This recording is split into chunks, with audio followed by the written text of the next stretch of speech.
di hari raya dosanya diampuni oleh Allah Subhanahu wa taala. Jadi jangan kaget kalau iblis itu benci sama kita hari ini, karena setan sudah dilepas oleh Allah.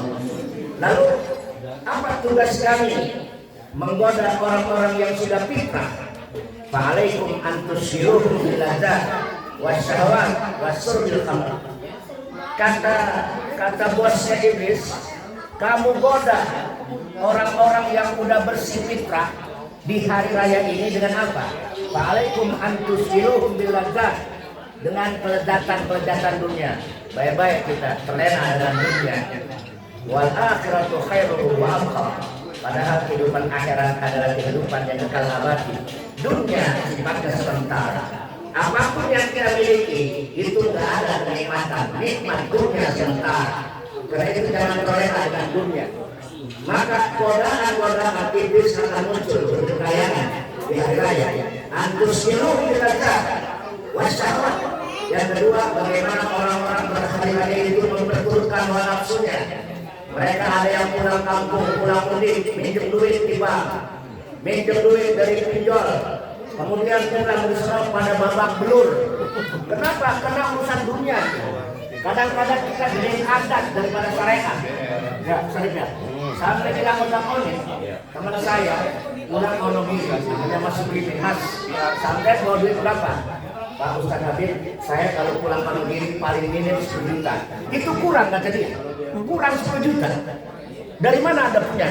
Dia sebagai seorang profesor guru, saya minjem. Akhirnya pulang dari Idul Fitri bukan bahagia, malah pusing bin pusing. Ada nggak manusia muda begitu? Ada ya. Idul Fitri itu kata Nabi laisal liman labisal jadid. Idul Fitri itu bukan orang yang pakai pakaian baru. Ya, dengan mobil baru, rumah baru. Walakin nalid liman ta'atuhu tadi wa ghafarul. Idul Fitri itu hakikatnya bagaimana dosa-dosa kita setelah kita menjalankan ibadah puasa, dosa kita bersih bagaikan bayi yang baru lahir bertubuh kita. Itulah Idul Fitri. Sampai Anas bin Malik, khadamnya Rasulullah, Idul Fitri itu ada 5 kata dia. Bukan 2. Memang kita kenal Idul Fitri dan Idul Adha, tapi hakikat dan esensi Idul Fitri ada 5. Yang pertama, Idul Fitri itu kata Anas bin Malik dari Rasulullah, kullu yaumin yamurru 'alal mu'min wa la yuqtab 'alaihi dhanbu fa huwa yaumun 'id. Kullu yaumin, setiap hari kalau kita tidak melakukan perbuatan dosa, itu Idul Fitri. Alhamdulillah hari ini saya kagak dosa. Hari ini saya tidak bermaksiat. Hari ini tidak menghina orang. Baik-baik. Nggak ada artinya kita sukses Ramadan, namun tidak bisa melakukan hubungan sosial interaksi sama manusia. Itulah yang disebut Idul Fitri. Yang kedua, Idul Fitri kullu yaumin yamur 'alal sirat wa ya'man min ahwalil qiyamah wa huwa yaumun 'id. Idul Fitri yang kedua kata Anas bin Malik, ketika orang itu nanti kita bakal dikumpulkan di padang mahsyar dengan berbagai macam huru haranya. Lalu kita selamat dan jembatan Siratul Mustaqim, itulah Idul Fitri. Mudah-mudahan kita semua selamat dari jembatan Siratul Mustaqim. Yang ketiga, Idul Fitri itu yang jurullahu ta'ala yadkhulu ilal jannah. Idul Fitri apabila kita nanti bisa berjumpa dengan Allah, lalu kita bisa mudah masuk surga. Amin. Bagaimana caranya? Kalau kita pengen berjumpa dengan Allah, man kana yarju liqa'a rabbih falyamal amalan shalihan wa la yusyrik bi ibadati rabbih ahada. Kalau kita pengen ketemu dengan Allah, kuncinya banyakin amal soleh, jauhkan amal-amal jahat. Orang yang banyak amal soleh dipastikan dia bakal masuk surga. Itu namanya Idul Fitri. Yang keempat, Idul Fitri itu karena kata Anas bin Malik, yaitu ketika nanti kita pada yaumul hisab, kita selamat dari berbagai macam pertanyaan daripada Allah Subhanahu wa taala. Ada satu cerita mungkin benar. Ada seorang santri udah lama, dia pesantren puluhan tahun. Kata santrinya, kalau kamu pengen lulus, saya tes dulu kamu, terjun ke masyarakat. Sebelum kamu terjun, saya ingin ngetes kamu.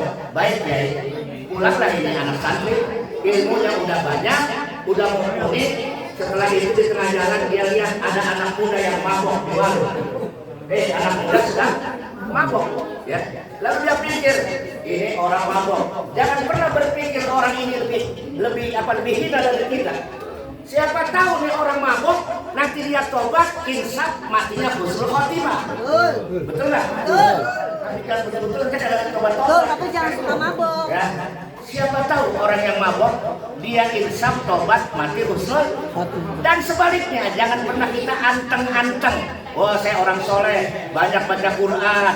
Tapi sayang, ada memang seorang ibu wanita soleh di zaman Rasulullah. Dia ahli ibadah, ahli tahajud, dia mulai sholat tahajud nggak berhenti, ngaji nggak berhenti, baca yasin, waqiah nggak berhenti. Cuman satu penyakitnya, tu'zi dirona. Perempuan itu suka menghina tetangganya, padahal dia orang soleh itu perempuan. Lalu ada berita viral sampai sama Nabi, ya Rasul, bagaimana nasib seorang perempuan yang ahli ibadah, tukang tahajud, tukang ngaji, cuman satu penyakitnya, tu'zidirona. Dia suka nyakiti tetangga. Apa jawaban Nabi? Hiya pinar, hiya pinar, hiya pinar. Halo ibu, dengar nggak? Jangan pura-pura. Apa artinya? Seorang wanita solehah, ahli baca Quran, ahli ngaji tahajud, cuma satu nggak pandai menjaga lisannya, dia bakal diseret ke neraka. Na'udzubillah min dzalik. Jadi hari raya itu adalah mampu menjaga lisan. Ya.